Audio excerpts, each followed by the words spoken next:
Hey YouTube, Coppersan here. Today we're leveling a very aesthetically pleasing class to level 200, the Knight of Sickness Wind Archer. Just look at all those arrows, man. Oh, this is so pretty to look at. There aren't that many wind archers around actually, so let's get one to level 200 and see what they're all about. For this video we will be using our Legion effects and link skills. We're playing on the Luna server, but I won't be transferring any gear or mesos, so everything that we're using we found or bought ourselves. After leaving a reef, we go to the golems near Hennesis to reach level 20. Wind archers have, in my opinion, one of the most fun to use mobility skills in the game. This skill is called Wind Walk and you can use it to move around left or right like really fast. It also doesn't matter if you're in the air or if you're on the ground, and you won't take any damage if you're flying through monsters. They get quite a bit of mobility, which is really useful to dodge attacks because they are as tanky as the reboot servers are stable.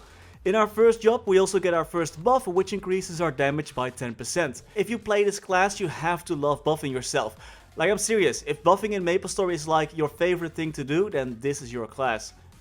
To reach a level 30 we went to Edelstein because runes spawn there. Thanks to our overpowered Legion we can take down all the monsters around here pretty easily as well. And with that we reached our second job advancement. Now we didn't do any team dungeons in the previous couple of training to 200 videos, so this time we are visiting the LNL Ferry Academy.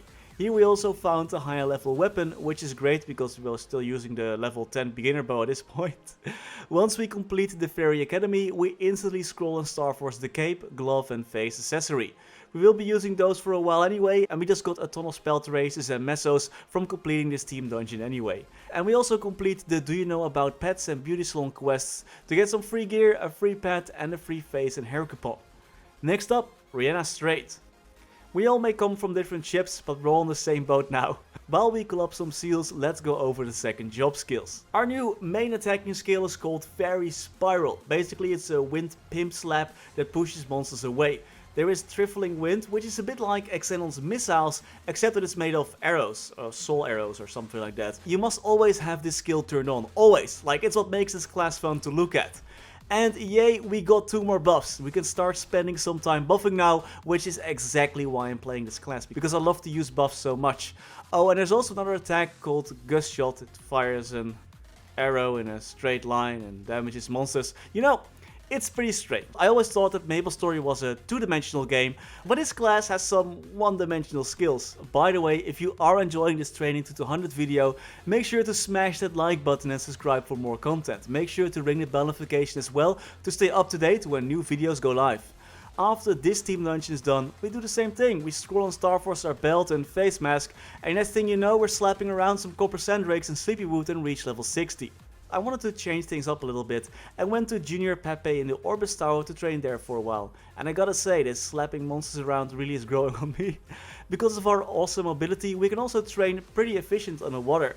So for the next couple of levels, we swam around a bit in Aqua Road, leveling at various maps. Got to work on that monster collection as well. Now, as you all know, I read all the comments like all the time, and someone in the comments was asking why we never fight the Balrog boss. Well, here you go. Hope you're happy. The boss doesn't give any EXP, but hey, at least we got an achievement from reaching this map. We actually got quite a nice weapon as well. So thanks person who commented, but whose comment I couldn't find anymore. Look at that crazy Balrog effect. Oh, it takes me back. Balrog is a weird boss, by the way. You have to wait until the timer reaches below 70 minutes before you can do damage. Like, you're just standing there, just chilling. It's pretty interesting. Then we started leveling at Desert Rabbits and various other maps in Megatia.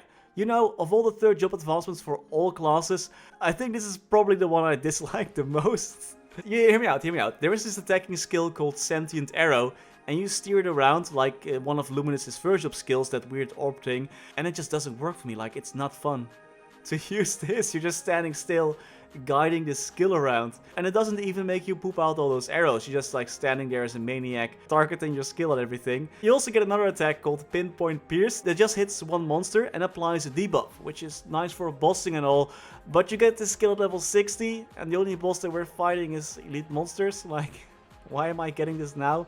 But hey, no worries, no worries. There's also some nice things in third job. We get a buff called Albatross, which is the buff to end all buffs. This is the pinnacle of buffs. It increases our attack power, max HP, critical rate, and attack speed, and it gets another buff in 4th job, making this a buffed buff. It's crazy. There's also a passive skill that decreases damage taken and increases status and elemental resistance. But my only complaint about this skill is that it isn't a buff but a passive skill. Like, why am I getting passive skills? We definitely need more buffs. We only get 1 buff in our 3rd job advancement, which makes it a total of 4 buffs to manage so far, which isn't nearly enough yet. And there is another passive skill called 2nd Wind, which can also occur in real life if you eat some tacos. If you avoid an attack, you get a buff that increases your attack power. Woohoo. But to be fair, Wind Archers do have quite a bit of avoidability.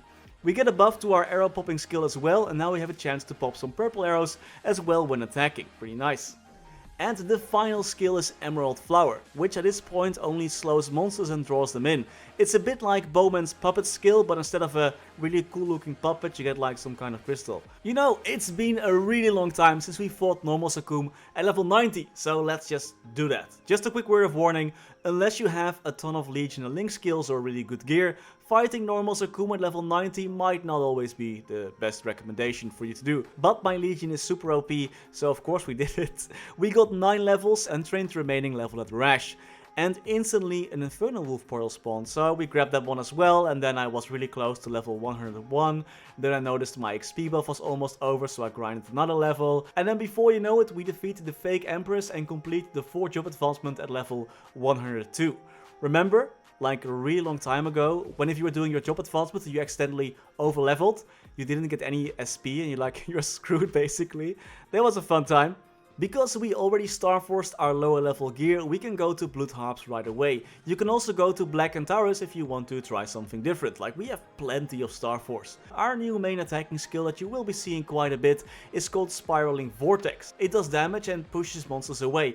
Nothing too special honestly, but hey, I used it a lot when training to 5th job, but I did see some higher level Wind Archers using Sentient Arrow and Fairy Spiral when training in some higher level maps. It kind of depends on the map layout, I suppose. Wind Archers also have a Hurricane-like skill called Song of Heaven, but unlike other Hurricane-like skills, this one locks you in place, so you can't move, you can't turn, you're just standing there shooting arrows like a maniac.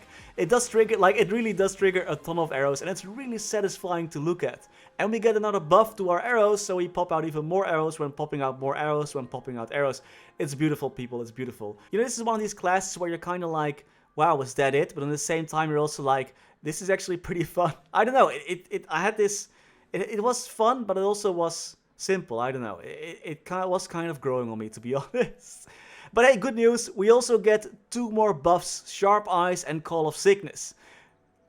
Honestly, this is just the highlight of this class. We now have 6 buffs to manage and we need to keep an eye on our crystal as well. This crystal skill actually also got buffed in 4th job. It now also reduces monster defense and decreases your damage taken. 4th job we also get some passive buffs like Mastery that increases attack power, final damage, critical damage and damage against bosses.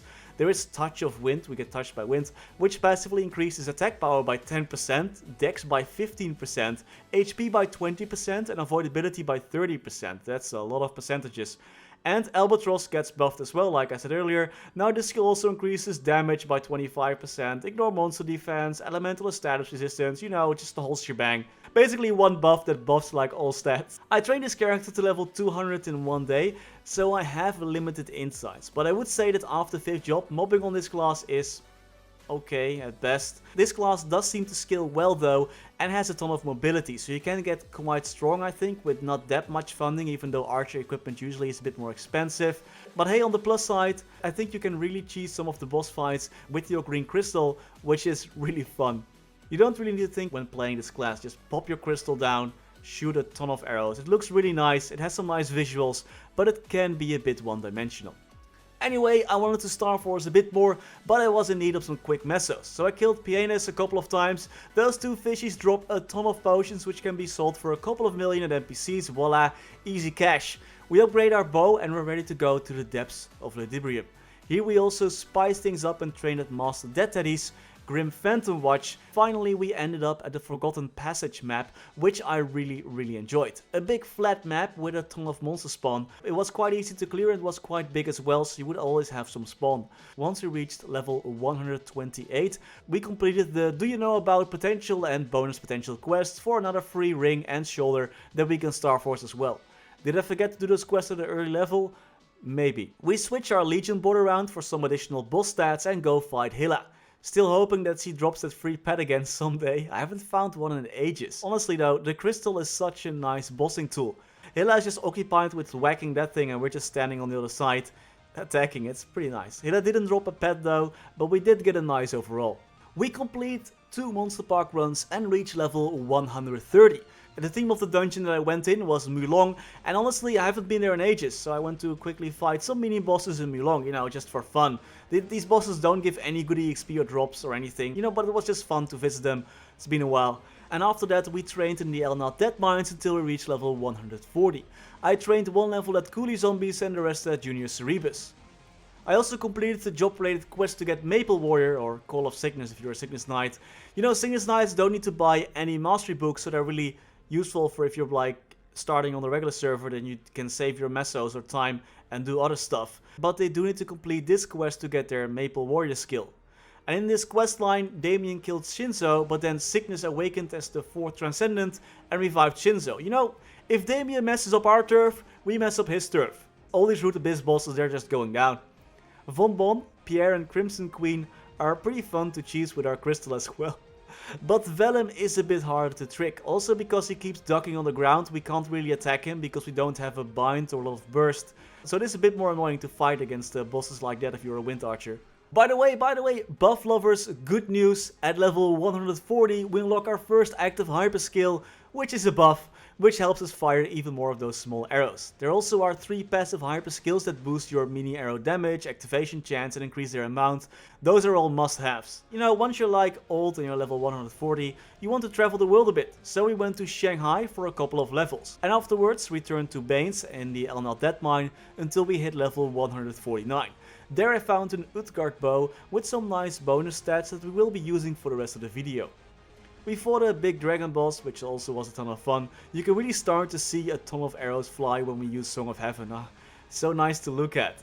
I also completed all my daily coins from the Awake event and bought some buffs in the Bamboo Shoot store that we can use later when we're training in Future Period. And 500 power elixirs as well, because we're made of paper mache.